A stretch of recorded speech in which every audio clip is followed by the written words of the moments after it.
Hi everyone, my name is Gabe Leosis and I'm running for SFSS president. I want to run for president because I believe that students deserve a board that really embraces student unionism and can embrace activism. This past year, I was elected as the VP University Relations on the board, and I really saw firsthand how the SFSS was transformed from an organization that wasn't working well for students to an organization that provided proper activism, strived to provide equitable services for students, and really sought to amplify voices that historically had been marginalized or silenced. And because of this, we were able to achieve a lot this year. We fought successfully for a pass credit, no credit grading scheme. We pressured SFU to hire VP equity at the executive level and stopped invasive exam invigilating pilot projects that SFU was conducting. As chair of the governance committee this year, I helped spearhead some major bylaw reforms that successfully passed at the AGM back in October 2020 that really sought to empower students by putting council at the top as the top decision-making body within the SFSS. And I feel that, my deep understanding of the current governance system that the SFSS is adopting and will be using starting May 1st, 2021, and as an incumbent VP University Relations, that I have a solid understanding of how to push for change within the SFU bureaucracy, and that I have the relevant experience to be your next president. Overall, I want to fight to ensure that students have a university that actually fights for students. And during the COVID-19 pandemic, we've seen an institution that cares more about money and politics than student mental health and well-being. I've always said that we will continue to work with SFU where we can identify areas of collaboration, but we'll hold them accountable where necessary. So this means, working with SFSS counselors and SFU departments to continue pushing for the expansion of the pass credit grading scheme where SFU has failed to expand it. This means working within the bounds of our own organization, the SFSS, to provide as much financial support to low-income students and struggling students during the pandemic as possible.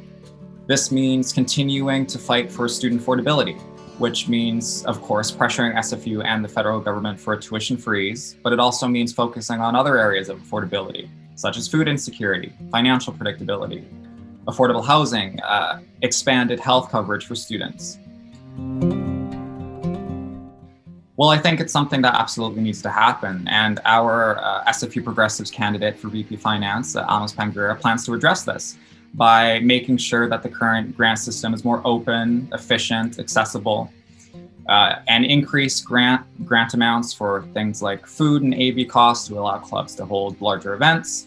But even in this past year, our current board's been working with clubs and DSUs to increase core funding so that they can take out less grants.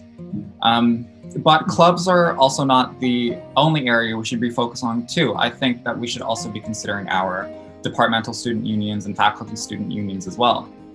As president, I really want to help student unions strengthen their capacity for activism and advocacy so that they can advocate on some pretty important issues on behalf of the members of their program, department, or faculty. I 100% support a tuition freeze. The question is, where do we move from here? It's important that we continue to mobilize up to the point where we can pull off large-scale strikes and rallies to get not only SFU's attention, but to get the attention of the provincial government and the federal government, where the source of this funding that goes toward post-secondary institutions really comes from. We need to bring back and strengthen this sense of collective action among undergraduates.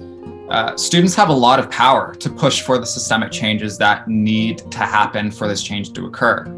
But regardless of the pandemic, post-secondary education should be a right. It must be accessible to everyone. International students need our advocacy, and we need to fight for international student cap on tuition, just as domestic students have. This is the type of work I want to see happen on tuition and the kind of work that I will continue working on as president. If COVID has demonstrated anything to us, it's that Black, Indigenous, and communities of color are suffering the most from systemic disadvantages.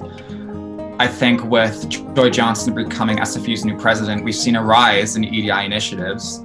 However, what we see happening with these EDI initiatives is that Black folk still don't feel like they have a place at SFU or within these EDI initiatives, mainly because the institution is not involving the voices that are being most impacted, involving these voices in the university's governing processes. So there's a very clear concept that SFU needs to understand, and that is you must include and involve the people that are being harmed. You must involve the people that are being harmed to find the solution. And this is why we've seen campaigns like the First Nations Student Association's Let Us Speak campaign arising, because SFU continues to not create space for Indigenous students' voices to be heard or provide enough structural or governing support within its reconciliation endeavors.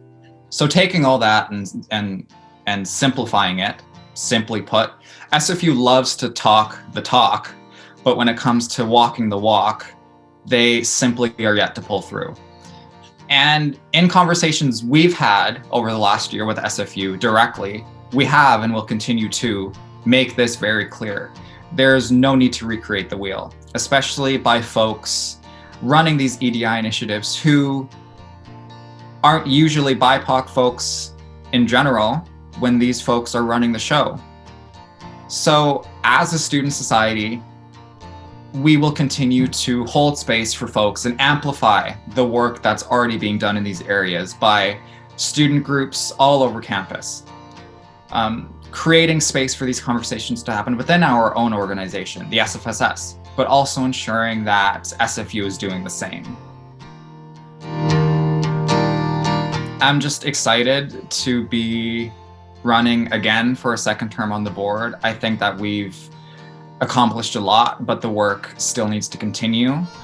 I am all about bringing and strengthening upon this sense of activism and, bringing back a politically charged campus where we're having these discussions, where everybody feels like there is a sense of, a student society that's facilitating collective action.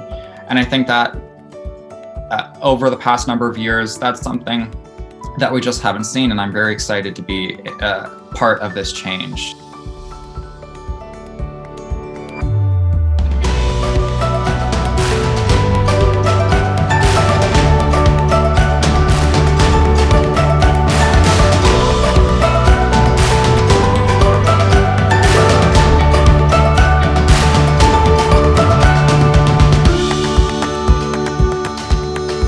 On February 16th through 18th, vote Gabe Leosis for president via SFU mail.